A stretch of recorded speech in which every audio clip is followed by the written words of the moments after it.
Hey there. I'm really glad you've taken the time to be here. And if you choose to subscribe, I'll be genuinely grateful. It would honestly mean the world to me. Let's get right into it. My name's Nathan Brooks. I'm 35, a senior systems engineer based in Atlanta. I'm not flashy or unpredictable. I value consistency, structure, and calm. I'm not the guy who loses his temper. I'm the one who quietly solves the problems. But this story isn't about composure. It's about the moment I chose not to stay calm. This is the account of the day I declared a personal, calculated war. And like so many battles that matter, it began with a woman. Cassidy. Cassidy Daniels. Unforgettable. Smart, stunning, magnetic. The kind of charm that feels like silk until it cuts. She was a freelance marketer, popular online, always chasing the next big thing. Her feeds were filled with flawless edits, motivational blurbs, and hashtags about grinding and winning. But beyond the curated perfection was a different reality. None of it, the ambition, the loyalty, the persona, was genuine. Cassidy wasn't climbing by merit. She was stepping over people to get where she wanted. I speak from experience. I was one of her stepping stones. Everything came apart during my company's year-end gala. It was a formal event, polished, performative. The wine kept coming. The smiles felt rehearsed.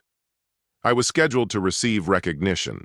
Nothing grand, but well-deserved. As usual, I brought Cassidy. She never passed up a crowd. But I didn't expect the way she'd use it that night. She arrived in a crimson satin dress, slit-high, backless, lips the color of blood-tinged Cabernet. Graceful danger. The moment we entered the venue, she peeled off. Not physically gone, just no longer by my side. She made a beeline for Reese Carter. Reese isn't the kind of guy you miss. 26, once a personal trainer, now a junior developer, built like he's carved from marble, smile sharpened for impact. I'd noticed him before, always louder than necessary, always scanning for approval or conquest. Cassidy gave him both.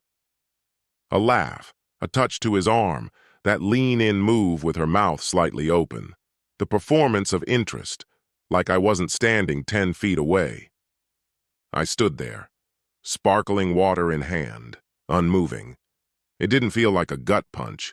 It felt slower, a quiet crumble. She took apart our relationship brick by brick with a grin. At dinner, she was glued to her phone. I leaned toward her and said evenly, "You and Reese looked close." Her eyes stayed on the screen.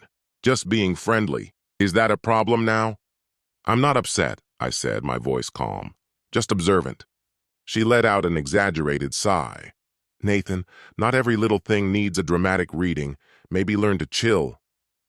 It wasn't the words that cut. It was the tone.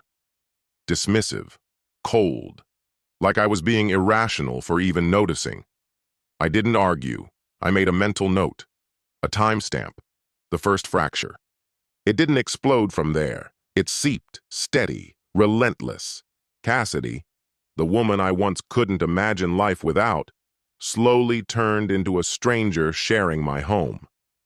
She left earlier, claimed to work in cafes that curiously had no internet. She'd snap her laptop shut the second I walked in. Our conversations turned transactional. "We're out of almond milk. Have you seen my charger?"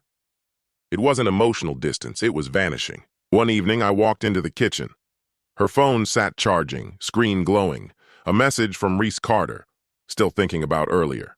That pic? I didn't touch it. Didn't need to. That was all the proof I required. She wasn't mine anymore.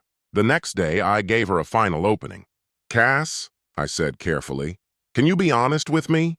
Is there something going on with you and Reese?" She paused, then laughed, sharp and cruel. "Wow, are we seriously doing this? What are you, my jealous ex from high school, gonna start snooping through my phone now?" "I don't have to," I said quietly. She didn't let me finish. She just turned and walked away. That was all I needed to see. But instead of confrontation, I went into construction mode. Not emotionally, strategically. She thought she controlled the story. She forgot who I am. I don't crack. I calculate. She had no idea that next time the lights hit her face, it wouldn't be flattering.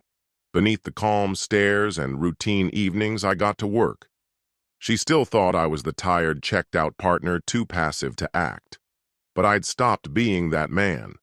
I'd shifted from heartbroken to focused.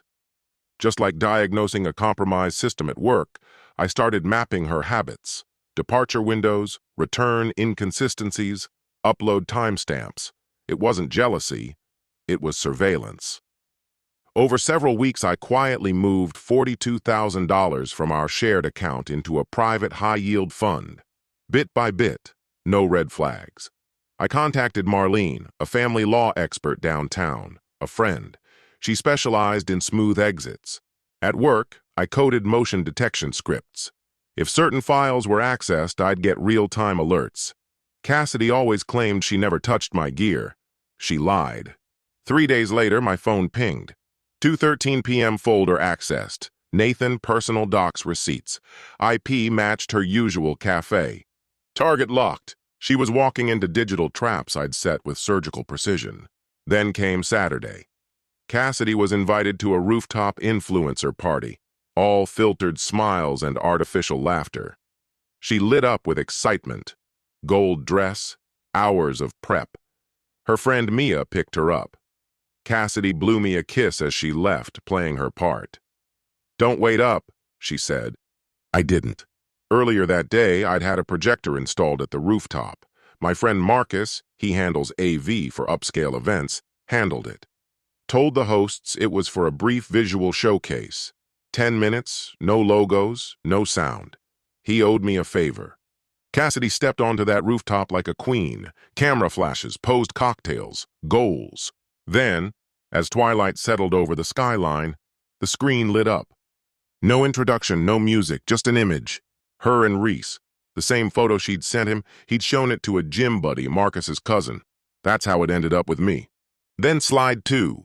Still can't believe he's clueless. You're so much hotter anyway. Cassidy D. 60 seconds. That's all it took. The murmurs began. Mia's mouth fell open. Eyes turned. A woman whispered something and left. Cassidy spun, eyes darting, breath shallow. And then, black screen. That was enough.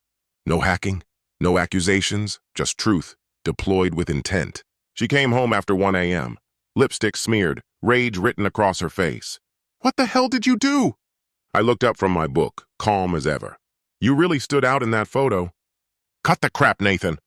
"I didn't break any laws, Cassidy." And I hadn't. Because when you architect the battlefield and you don't shout, you let the evidence speak. She finally saw you for who you were. No illusions, no filters. The moment it hit her, she stormed in, slammed the door so hard it rattled the walls, and collapsed face first into a pillow, wailing like a kid who'd lost their favorite toy to a storm drain. That same night, I packed the last box, left a note by the sink that read, "You're addicted to attention. I hope it holds you the way I once did." By dawn, I was unlocking the door to a quiet condo with my name on the lease. Sleek, uncluttered, honest. A place without warped reflections or artificial light. I reset every password, cut the digital cord entirely. But she wasn't done, not even close. She hadn't yet realized that the slow unraveling had only just begun. This time, she'd be the spectator. By Monday, Cassidy Daniels was everywhere, just not in the way she wanted. Social media turned on her overnight. She'd made a name for herself spouting affirmations and teary-eyed confessionals, but once the private DMs leaked, full of sly flirtations and suggestive winks, it all began to crack. At first, just a few offhand comments. Didn't she say her marriage was perfect last week? This the same woman preaching loyalty every Tuesday? Damn, I actually admired her. Unfollowed. Then the wave came crashing. She tried to get ahead of it. Posted videos in tears, claimed her ex was out for blood, said the messages were harmless, just networking. Pleaded with people not to punish women for being expressive. No one bought it. I didn't say a word. No tweets, no screenshots. I didn't need to. The more she fought to rewrite the narrative, the more she sank. Meanwhile, I welcomed the quiet. Every morning, I drank my coffee in peace. No TikToks echoing in the background, no faux inspirational mantras looping endlessly. No audience, no act, just calm. At work, I buried myself in launching a new cybersecurity initiative. Leadership took notice. Within a month, I was offered a senior consultant role out of Seattle, fully remote, pay bump, performance incentives. I didn't hesitate. Then I reached back out to people I'd distanced myself from, friends I'd ghosted, even my brother, the one she used to call Too Small Town. We grabbed beers and laughed like nothing had changed. Cassidy's life, however, began to fracture. One by one, the brand deals disappeared. First, a skincare brand wiped her off their site, then a wellness app quietly announced a new face, hers replaced, her name gone. The podcast? Nothing but silence. The fashion collab? Quietly scrubbed. She tried to save face with a reel. Sometimes staying quiet is the strongest move. I'm still standing, still growing. But her eyes told the truth. She wasn't standing, she was slipping beneath the surface. Then came the first text, from an unfamiliar number. I know you're still hurting, but we were a team. We can work through this. Fix. That was her word. Like this was a glitch, a patchable bug. She thought this was revenge. It wasn't. This was cleaner, sharper. Permanent. I replied just once. You built a lie. I just let the truth speak faster. She never answered, but she kept talking. Mutual friends began reaching out. Some tried to stay out of it. A few defended her, but others? Quietly, they rooted for me. Bro, she's saying you hired hackers. She's telling people the messages were faked. Now she's spinning it that you flirted with her friend first. I just laughed. I didn't need to counter anything. Her biggest error wasn't in what she said. It was assuming her followers would never question her, that she could weep her way into being the victim. But people weren't blind, just slow, and now they saw it all. She was unraveling, and I hadn't even tugged the last thread. It began with her agency. Erica, a longtime friend of mine, handled contracts at a media firm. She'd always seen through Cassidy's sparkle. Glitter with no glue, she once called her. So when Cassidy tried to ink a new deal with a wellness label, Erica flagged her profile. Screenshots from a rooftop party had mysteriously found their way into Cassidy's file. One note was added: public image compromised, high-risk representation. Within 48 hours, they cut ties. Cassidy posted a vague goodbye, said she was stepping back to rediscover herself. But I heard the real story. A friend in property management called me in confidence. She's behind on rent, asked about a sublet. Nobody's taken it. Looks like she's bailing. No more luxury bouquets, no more filtered mornings, just silence, bills, and the collapse of a curated life. 3 weeks into my new role, I spotted her, completely by chance. I was grabbing tacos from a truck downtown. Across the park, someone sat slumped on a bench, hoodie low over her face, thumbs scrolling a cracked phone. It was her. She looked dimmed. Hair in a tangled knot, no eyeliner, no shimmer, just the raw, faded version of someone who once walked in like she owned the air. I didn't say a word, didn't walk over. She didn't see me, but she looked lost, like someone who forgot how to read their own map. That weekend, another message came. Subject, please. Nathan, I know I messed up. No performative stuff, no masks, just a real conversation. Can we talk? I waited 2 days, then sent back, I'm not your audience. I'm not your project. You told me to leave, so I did. Her reply came almost instantly. I panicked. I thought if I pushed, you'd stay. And there it was. She didn't want partnership. She wanted power, wanted someone who'd stick through anything, even after she stopped earning it. And then came the final chapter.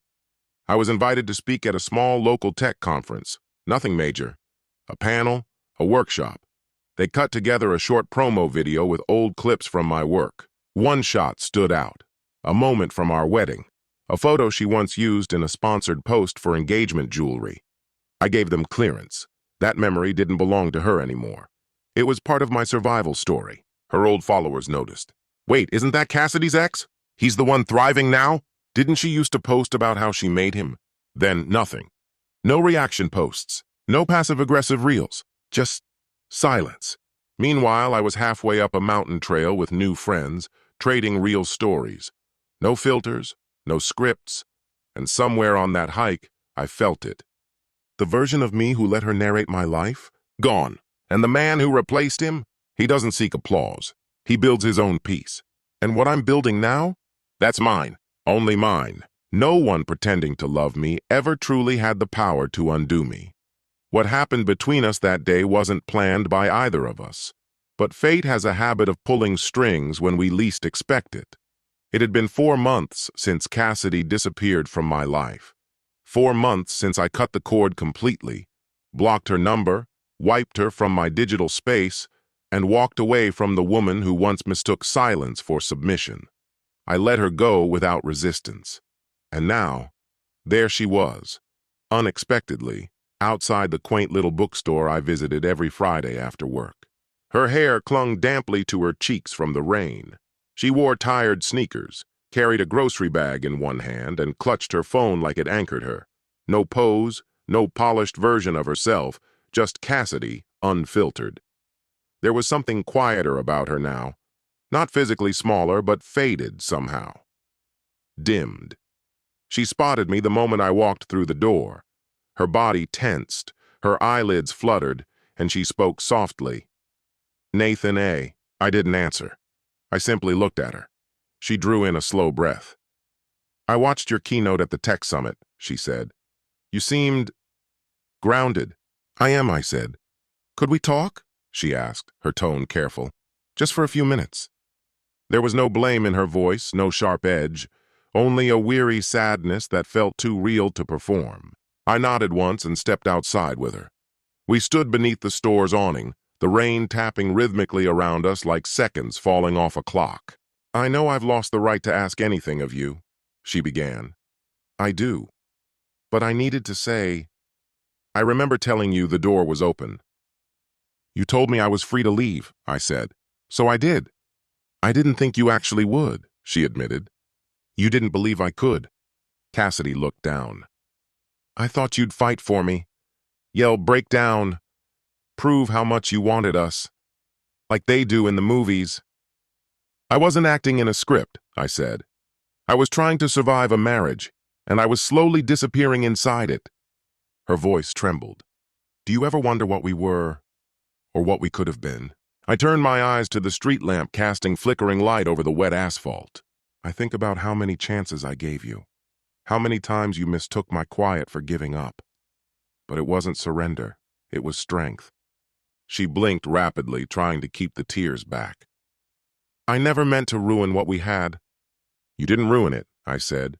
"You just walked away from the one part of my life that still mattered." She didn't reach for me, didn't close the gap between us. Maybe, for once, she realized that this space wasn't symbolic. It was real, tangible, final. "Are you happy now?" she asked, her voice barely audible over the rain. I inhaled deeply. I saw my apartment in my mind, the stillness, the thriving houseplants near the window, the shelves I'd built by hand, the quiet that now felt like comfort, not loneliness. "Yes," I said, "I am." She gave a small nod. A single tear slipped down her face, and she let it fall untouched, like a weight she had decided to bear finally. "I'm sorry," she said softly. "I know," I replied, then I turned and walked away. Cassidy Daniels never returned to her curated influencer life. Her pages went silent, the likes and follows faded, her brand unraveled slowly, without a public enemy to blame. There were no final posts, no reinventions, just silence. But I didn't feel triumph in her fading. This was never about vengeance. It was always about freedom. A year later, I hung a canvas on the wall in my apartment. No quotes, no drama, just one bold word painted in black. Enough. Because when someone invites you to leave, go. And more importantly, never leave the door cracked behind you. That's where our story concludes. Feel free to leave your thoughts below. If this story touched you, there are more waiting here. Until then, be well, my friend.